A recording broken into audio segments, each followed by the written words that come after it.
तो देखो बच्चों, अपना जो यूनिट चल रहा है और ये यूनिट है डी ब्लॉक एलिमेंट्स, और इसमें जो चैप्टर चल रहा है और वो है डी ब्लॉक एलिमेंट्स के आवर्ती गुण। आज हम इस चैप्टर में अब जो टॉपिक डिस्कस करने वाले हैं, और ये टॉपिक है हमारा क्या, संकुल निर्माण प्रवृत्ति। समझ गए ना? मतलब जो डी ब्लॉक के तत्वों के आवर्ती गुण हैं उन्हीं में से ये एक गुण है डी ब्लॉक का, और ये है संकुल निर्माण प्रवृत्ति, कॉम्प्लेक्स फॉर्मेशन टेंडेंसी। ओके, तो देखो बच्चों, आप देखोगे कि डी ब्लॉक के जो एलिमेंट्स हैं, है ना, या इनके जो आयंस हैं, ये विभिन्न प्रकार के उपसह संयोजी यौगिक बनाते हैं जिन्हें हम बोलते हैं संकुल। मतलब ये होता है कि डी ब्लॉक के तत्वों के जो उपसह संयोजी यौगिक हैं वही कहलाते हैं क्या, संकुल। जैसे K4FeCN whole 6, CONH3 whole 6, Cl3, H2PTCl whole 6 etcetera. और वैसे भी हम संकुल निर्माण या संकुल वाला जो चैप्टर है वो ऑलरेडी डिस्कस कर चुके हैं। अब आता है कि ये डी ब्लॉक में ही क्यों बनते हैं, है ना। तो देखो बच्चों, ये उपसह संयोजी यौगिक हैं और इनमें केंद्रीय धातु आयन जो होता है, मींस डी ब्लॉक का जो तत्व है या उसका जो कैटायन है, वो इलेक्ट्रॉन युग्म दाता प्रजाति मींस लिगेंड से इलेक्ट्रॉन युग्म ग्रहण करता है। और ये इलेक्ट्रॉन युग्म ग्रहण करने के लिए खाली ऑर्बिटल चाहिए, और ये ऑर्बिटल्स खाली जो हैं किसके पास होते हैं, डी ब्लॉक के एलिमेंट्स के पास। मतलब उनके पास n-1d ऑर्बिटल्स खाली मिल जाते हैं, बाहर के ns, np, nd ऑर्बिटल्स खाली होते हैं। तो ये बहुत आसानी से एक से ज्यादा लोन पेयर्स, एकांकी इलेक्ट्रॉन युग्म ग्रहण कर सकते हैं, और यही रीजन है कि ये बहुत सारे क्या बनाते हैं, संकुल यौगिक। वैसे मैंने यहाँ कारण लिखे हैं। पहला है धातु आयन छोटे आकार के होते हैं, क्योंकि धातु आयन जितना छोटा होगा उतनी आसानी से लोन पेयर को इलेक्ट्रॉन युग्म को क्या कर सकता है, आकर्षित करता है। उच्च नाभिकीय आवेश एवं आवेश घनत्व, ध्रुवण क्षमता, मतलब इनमें जो छोटा सा कैटायन है तो नाभिकीय आवेश बहुत ही प्रबल है, और उच्च धनावेश सतह पर है, पर यूनिट एरिया में जो आवेश है तो वो उच्च होता है, जिसके कारण ये लिगैंड को बहुत आसानी से आकर्षित कर सकते हैं, है ना। सबसे बड़ा जो है फैक्टर जो कि कॉम्प्लेक्स बनाता है वो है रिक्त परमाणविक कक्षक। ये डी कक्षक जो कि n-1d या nd हो सकती है, p कक्षक, s कक्षक की उपस्थिति, और यही कक्षक जो खाली कक्षक होते हैं, परमाणविक कक्षक, संकृत होके और फिर लिगैंड के साथ अतिव्यापन करते हैं और उनका इलेक्ट्रॉन युग्म ग्रहण करते हैं, जिसके कारण ही क्या बनते हैं बच्चों, संकुल। इसके अलावा धातु आयन के परिधीय भाग में उच्च नाभिकीय आकर्षण, मतलब है कि बाहर की तरफ छोटा आकार धनायन का है, जिससे बाहरी क्षेत्र में नाभिकीय आकर्षण प्रबल हो जाता है और ये ज्यादा से ज्यादा लिगैंड से घिर जाते हैं, और ये सारे रीजन मिलकर इनको एक यूनिक प्रॉपर्टी देते हैं, जिसके कारण ही इनमें क्या बनते हैं बच्चों, उपसह संयोजी यौगिक। उपसह संयोजी यौगिक बनने के सिद्धांत अपन ने पढ़े हैं, BBT, CFT। तो ये प्रवृत्ति केवल मेनली कहां दिखाई देती है बच्चों, डी ब्लॉक में। अब आता है कि एस ब्लॉक और पी ब्लॉक में ज्यादा क्यों नहीं बनते। तो एक्चुअली क्या है बच्चों, उनके साइज काफी बड़े हैं धनायनों के, और केवल बाह्यतम कोष ही रिक्त होते हैं, जहां आसानी से लोन पेयर दे के लिगैंड नहीं जुड़ पाते, और अगर जुड़ते भी हैं तो उनमें नाभिकीय आकर्षण उतना प्रबल नहीं होता, जिसके कारण उनके संकुल ज्यादा स्थायी नहीं है या ज्यादा नहीं बनते। लेकिन डी ब्लॉक में वो सारी प्रॉपर्टी हैं जो लिगैंड को अच्छी तरह टाइट बांध के रखती हैं और ये संकुल बनाने के लिए इन्हें प्रेरित करती हैं। ओके, तो ये है संकुल निर्माण प्रवृत्ति। फिर अगला गुण जो है वो है उत्प्रेरक गुण, कैटालाइटिक नेचर या कैटालाइटिक, ठीक है, प्रॉपर्टी। आपने देखा होगा कि बहुत सारी रासायनिक अभिक्रियाएं आपने पढ़ी होंगी, जिनमें अभिक्रिया वेग बढ़ाने के लिए हम कुछ यौगिकों को, आयनों को मिलाते हैं। जो अभिक्रिया वेग को तो त्वरित कर देते हैं, बढ़ा देते हैं, लेकिन खुद रासायनिक रूप से, भौतिक रूप से अप्रभावित रहते हैं।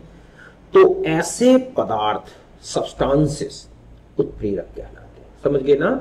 तो ये सबसे मेन जो प्रॉपर्टी उत्प्रेरक का, आप देखोगे ज्यादातर जो उत्प्रेरक हैं वो डी ब्लॉक के तत्व या इनके यौगिक होते हैं, मतलब संक्रमण तत्व या इनके यौगिक विभिन्न रासायनिक क्रियाओं में उत्प्रेरक का कार्य करते हैं, अर्थात अभिक्रिया वेग को त्वरित कर देते हैं, बढ़ा देते हैं। समझ गए ना? जैसे निकेल आप देखोगे हाइड्रोजनीकरण में यूज होता है, एल्कीन या एल्काइन के हाइड्रोजनीकरण में निकेल का यूज किया जाता है ना? हैवर प्रोसेस आपने देखी है अमोनिया बनने की, नाइट्रोजन और हाइड्रोजन अमोनिया बनाते हैं, तो यहाँ पर Fe उत्प्रेरक की तरह यूज होता है। ऐसे संपर्क कक्ष विधि आपने देखी होगी, है ना? उसमें SO2 और O2 मिलके SO3 बनाते हैं, जहां V2O5 उत्प्रेरक की तरह यूज किया जाता है। KClO3 का विघटन है जिसमें MnO2 का यूज किया जाता है। विल्किंसन कैटालिस्ट है ना? और जीगलर नाटा कैटालिस्ट है। बहुत सारे कैटालिस्ट आपने पढ़े हैं और देखे हैं रिएक्शंस में। तो ये सब ज्यादातर आपको कैटालिस्ट कहाँ के दिखाई देते हैं? डी ब्लॉक के तत्व या इनके यौगिक। तो इस तरह से विभिन्न रासायनिक क्रियाओं में डी ब्लॉक के तत्व या इनके यौगिक उत्प्रेरक की तरह कार्य करते हैं, मींस अभिक्रिया वेग को बढ़ाने का काम करते हैं। तो अब आता है कि कारण क्या है, इन्हीं का क्यों ज्यादा यूज? डी ब्लॉक का के अलावा अगर हम एस ब्लॉक, पी ब्लॉक देखें तो वो ज्यादा यूज नहीं होते। तो देखो बच्चों, एक्चुअली उत्प्रेरक का काम होता है अभिकारक को ज्यादा सक्रिय बना देना, ताकि रिएक्शन में जल्दी रिएक्शन कर सके। तो जो संक्रमण तत्व है ना, इनमें धातु आयन में रिक्त परमाणविक कक्षक होते हैं, DPS। तो ये एक अच्छे अधिशोषक बन जाते हैं, अर्थात क्रियाकारक अणुओं के साथ अस्थायी संकुल बनाते हैं और उनकी क्रियाशीलता को क्या कर देते हैं? बढ़ा देते हैं। जैसे निकल है, तो निकल की सरफेस पर जैसे ही हाइड्रोजन आता है, वो हाइड्रोजन के क्लाउड को पकड़ के एब्जॉर्ब करता है, और जैसे ही एब्जॉर्प्शन होता है इसमें हीट निकलती है, वो हीट H और H परमाणुओं के बीच के बंध को ब्रेक कर देते हैं, और परमाणविक अवस्था मतलब H2 जहां अणु था वो किस में आ गया? परमाणु। जबकि हम हाइड्रोजन को ऐसे स्वतंत्र रूप से लें और उसके दोनों हाइड्रोजन को अलग करना है तो लगभग 2000 डिग्री सेंटीग्रेड टेम्परेचर की जरूरत है। और अगर हम उत्प्रेरक का यूज कर देते हैं जैसे प्लेटिनम, पैलेडियम, निकेल, तो एक नॉर्मल टेम्परेचर में ही हाइड्रोजन जो है क्या हो जाता है?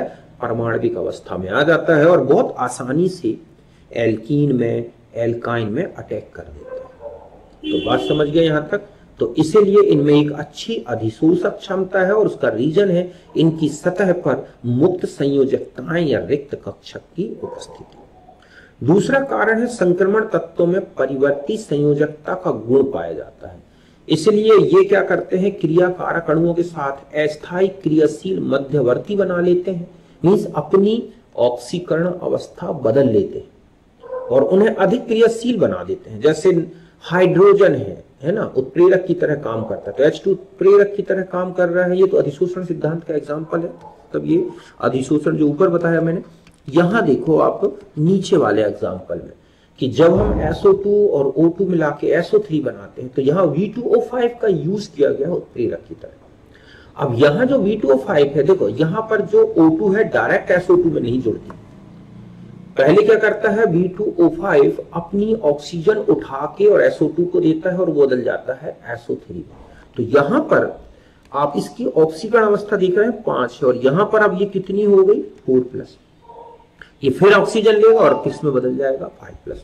तो इस तरह से ये अभिकारक अणुओं को अपने साथ जोड़ के और फिर दूसरे अभिकारक में उसको ट्रांसफर कर देते हैं। जो आसानी से नहीं हो रही थी रिएक्शन, उन्होंने आसानी से संपन्न कर। तो इस तरह से जैसे आयोडाइड और H2O8 2- इनके रिएक्शन में Fe3+ उत्प्रेरक की तरह कार्य करता है और बनता है आयोडीन प्लस सल्फेटाइड। तो यहाँ Fe3+ आयोडाइड को पहले आयोडीन में बदल देता है और खुद बदल गया Fe2+ में। फिर आयोडीन आया और H2O8 2- से जो है इस तरह यहाँ पर जो है I2 गया और यहाँ आयोडीन, ठीक है। अच्छा हाँ, ये सॉरी ठीक है। अब यहाँ आयोडीन बदल गया, अब ये आयोडीन तो अलग हो गया, ये यहां पहुंचा और इसने यहां कितने इलेक्ट्रॉन दे दिए? 2। और इस तरह से 2s2o8 2 माइनस से 2so4 2 माइनस बन गए और Fe फिर से अपनी 3+ स्टेट में आ गए, फिर यहां से यहीं पहुंच जाएगा, फिर यही रिएक्शन कराएगा। तो इस तरह से उत्प्रेरक जो होते हैं वो रासायनिक अभिक्रियाओं में इलेक्ट्रॉन ट्रांसफर कर सकते हैं, एटॉमिक स्टेट में ला सकते हैं अभिकारक अणुओं को, उनको अधिशोषित कर सकते हैं। तो ये सब प्रॉपर्टी डी ब्लॉक में है, क्योंकि ये अपनी ऑक्सीकरण अवस्था बदल के यहां पर देख रहे हैं Fe2+ 3+ में बदल रहा है, V2O4 V2O5 में बदल रहा है। तो इस तरह से ये उत्प्रेरक की तरह कार्य करते हैं। यही रीजन है, जबकि ये प्रॉपर्टी एस ब्लॉक में या पी ब्लॉक में नहीं दिखती। समझ गए ना कि उनमें इतना अच्छा गुण नहीं है, ना तो वो परिवर्ती संयोजकताएं दर्शाते हैं, ना उनमें रिक्त कक्षक होते हैं, इसीलिए उनका ज्यादा उत्प्रेरक की तरह यूज नहीं होता। अब कुछ इंपॉर्टेंट कैटालिस्ट बता दूं, जैसे जीगलर नाटक catalyst TiCl4 + C2H5 whole thrice Al, ये जो है HDPE बनाने में यूज होता है, हाई डेंसिटी पॉलीइथाइलिन, उसमें हम इसका यूज करते हैं। तो ये सीधी श्रृंखला वाला बहुलक बनाता है, अपनी सतह पर टाइटेनियम एथाइलिन अणुओं को अधिशोषित कराता है और लगातार एक के बाद एक जोड़ता जाता है। तो इसमें बीच में फ्री रेडिकल ना बनने के कारण ये ब्रांच्ड नहीं होती। ठीक है, फिर इसके बाद जो है दूसरा है MnO2 जो कि KClO3 के विघटन में प्रयुक्त होता है। PdCl2 बेकर प्रोसेस जो होती है ना, उसमें यूज होता है, मतलब एल्कीन को एल्डिहाइड और अल्कोहल में बदला जाता है, वहां पर इसका यूज होता है। PdPt हाइड्रोजनीकरण में प्रयुक्त होने वाले सबसे बेस्ट उत्प्रेरक होते हैं। तो ये उत्प्रेरक गुण आपको दिखेगा केवल डी ब्लॉक में। फिर नेक्स्ट प्रॉपर्टी है मिश्र धातुओं का निर्माण। तो देखो बच्चों, आप देखोगे सबसे ज्यादा मिश्र धातुएं जो हैं, एलॉयज जो हैं, वो हमें कहां दिखाई देते हैं? डी ब्लॉक के तत्वों में। पहले तो ये परिभाषित किया है कि धातु तत्वों का समांगी विलयन मिश्र धातु कहलाता है। अब आता है कि समांगी कब बनेगा?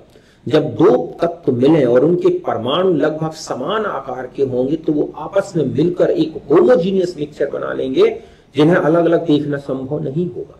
तो मिश्र धातुएं एक ठोस ठोस समांगी विलयन है।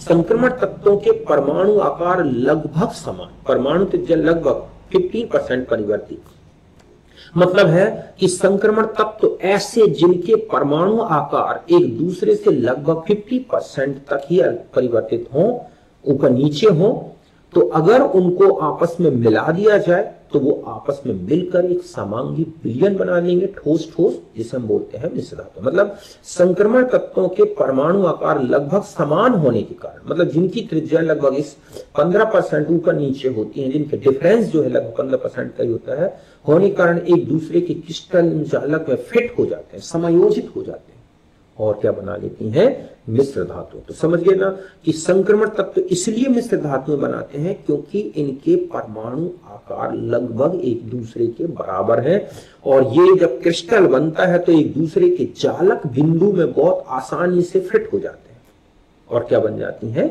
मिश्र धातु। मिश्र धातुएं मूल धातु के सापेक्ष अधिक कठोर होती हैं, उच्च गलनांक क्वथनांक वाली होती हैं, रासायनिक रूप से निष्क्रिय होती हैं, और मूल धातु जैसे, मतलब मूल धातु के समान विद्युत एवं ऊष्मा की चालक होती है। ध्यान रखें कि मिश्र धातु बनने से धातु का जो मूल धातु है, जो उसका विद्युत प्रवाहित करने का गुण है, ऊष्मी चालकता है, वो प्रभावित नहीं होती, वो वैसे ही मिलेगी। जैसे जर्मन सिल्वर है ना, देखा नाम है इसका जर्मन सिल्वर, लेकिन इसमें कोई सिल्वर नहीं है, जरकन ऐसे याद रखो। जर मतलब Zn, कर मतलब कॉपर और अन मतलब Ni। तो इस मिला के कुल मिला के इसमें Zn, Cu और Ni होते हैं, और ये इनके परसेंटेज लिखे हैं। ब्रास, ब्रास में होता है कॉपर एंड जिंक, ठीक है, 60% कॉपर 40% जिंक। ब्रॉन्ज कॉपर और Sn। देखो यहाँ ब्रॉस में जो है कॉपर और Zn है, जबकि ब्रॉन्ज में भी कॉपर है। कॉपर देखो 3 जगह दिखा आपको, जर्मन सिल्वर में भी आ गया, ब्रॉस में भी आ गया, ब्रॉन्ज में भी आ गया, गन मेटल में भी है, बेल मेटल में भी है, एक क्वेश्चन यही आता है ना कि इनमें से कौन सी धातु है जिनमें कॉपर नहीं है, तो कॉपर लगभग इन सारे में दिख रहा है आपको। जर्मन हो चाहे गन मेटल हो चाहे ब्रॉन्ज हो चाहे बैल हो चाहे ब्रास हो, मतलब बी, जी, इन सब में कॉपर होता है, बस परसेंटेज अलग है। गन मेटल में देखो आप ब्रॉस और ब्रॉन्ज का मिक्सचर दिख रहा है आपको, कॉपर Zn और Sn। तो Zn ब्रास में है और ब्रॉन्ज में है Sn, और गन मेटल में तीनों है। बैल मेटल में कॉपर और Sn है, जो कि किसके जैसा है, ब्रॉन्ज जैसा। तो इस तरह से स्टेनलेस स्टील भी इसी तरह का है। एक क्वेश्चन आता है कौन सी मिश्र धातु है जिसमें अधातु तत्व का यूज हुआ है, और वो है स्टेनलेस स्टील, कार्बन का जिसमें यूज है। बाकी रहता है Fe, Cr, Mn। इसके अलावा सोल्डर मेटल Pb और Sn का है। निक्रोम, तो निक्रोम NiCr, निक्रोम है ना, इसे याद कर लेना। तो इस तरह से ये मिश्र धातुएं हैं, इनको कैसे भी रटो आप। इनमें ऑब्जेक्ट आता है, इनमें से किन में कॉपर नहीं, इनमें किस में, ठीक है, ब्रॉस और ब्रॉन्ज में कौन से मेटल है, तो इस तरह से ध्यान रखना। फिर है अगला है अंतराकाशी यौगिक, इंटरस्टिशियल कंपाउंड। देखो इंटरस्टिशियल कंपाउंड, अंतराकाशी कहां से आया, इस शब्द से ही पता चल रहा है कि ऐसे यौगिक, ठीक है, जिनमें कोई दूसरा तत्व किसी क्रिस्टल की अंतराकाशी रिक्तिका में फिट हो जाता है। मतलब जैसे छोटे आकार के धातु, छोटे परमाणु आकार वाले अधातु तत्व, ये है अधातु, धातु लिख दिया है। अधातु तत्व जैसे हाइड्रोजन, बोरॉन, कार्बन, नाइट्रोजन आदि को डी ब्लॉक के तत्वों के साथ मिलाया जाता है, तो बना सामांगी मिश्रण क्या है, अंतराकाशी यौगिक। डी ब्लॉक के तत्वों के साथ पिघली हुई अवस्था में, मतलब द्रव अवस्था में हम ये कहें, ठीक है, मिलाया जाता है तो एक समांगी मिश्रण बनता है जिसे बोलते हैं अंतराकाशी। इनमें अधातु तत्व धातु क्रिस्टल की अंतराकाशी रिक्तिका में प्रवेश कर जाता है। मतलब ये इस प्रकार के यौगिक हैं जिनमें जो कार्बन है, बोरॉन है, हाइड्रोजन है, नाइट्रोजन है, ये जो परमाणु है ना छोटे छोटे, ये धातु तत्व की अंतराकाशी रिक्तिका में प्रवेश कर जाते हैं क्रिस्टल की। तो इस तरह के यौगिक कहलाते हैं क्या, अंतराकाशी यौगिक। जैसे हाइड्राइड्स हैं, मतलब हाइड्रोजन एंटर करेगा, नाइट्राइड्स हैं, नाइट्रोजन एंटर करता है, बोराइड्स हैं, बोरॉन एंटर करता है ना।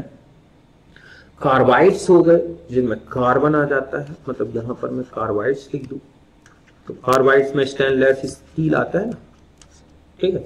तो इस तरह के ये, अब इनके लक्षण देखो, ये अरसमीकरणमिति यौगिक है। मतलब ये होता है कि इसमें धातु तत्व और अधातु तत्व संयोजकता के नियम के अनुसार संयोग नहीं करते।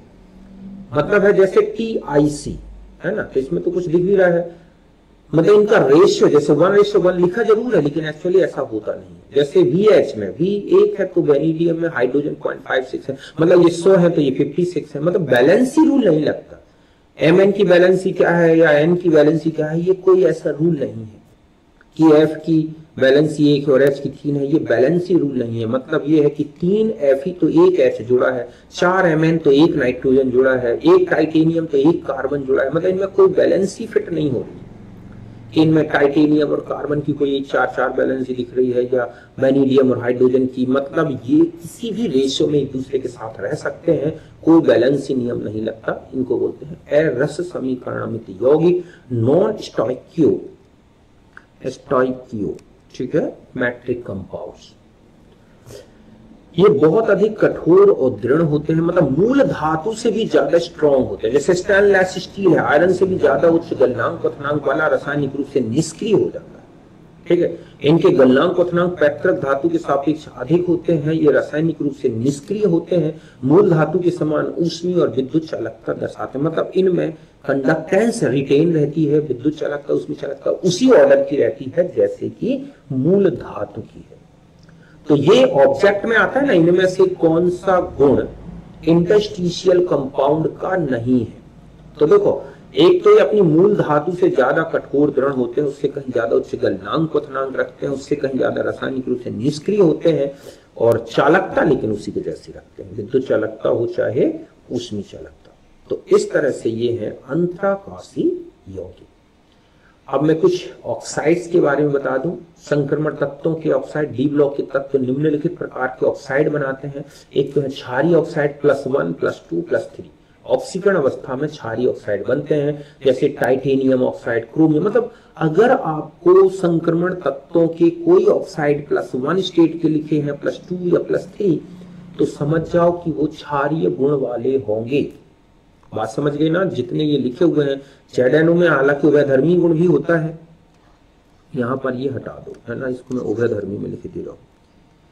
ZNO इसमें आता है उभयधर्मी। फिर आते हैं +4 अवस्था में उभयधर्मी है, तो कुछ हो सकते हैं एक 2 केस मिल जाए आपको, ज्यादातर लेकिन +4 स्टेट में आपको उभयधर्मी ऑक्साइड है, मतलब ये अम्लीय भी है और क्षारीय भी है। फिर आते हैं अम्लीय ऑक्साइड, तो यहां पर आप देख रहे हैं TiO2, BO2, CrO2, MnO2, Mn3O4, क्योंकि इसमें Mn2O3 भी है और ZNO। तो इस तरह से अम्लीय ऑक्साइड जिनमें +5 या उससे ज्यादा ऊंची ऑक्सीकरण अवस्था देखे ना, वो हमेशा ही अम्लीय होगा बच्चों।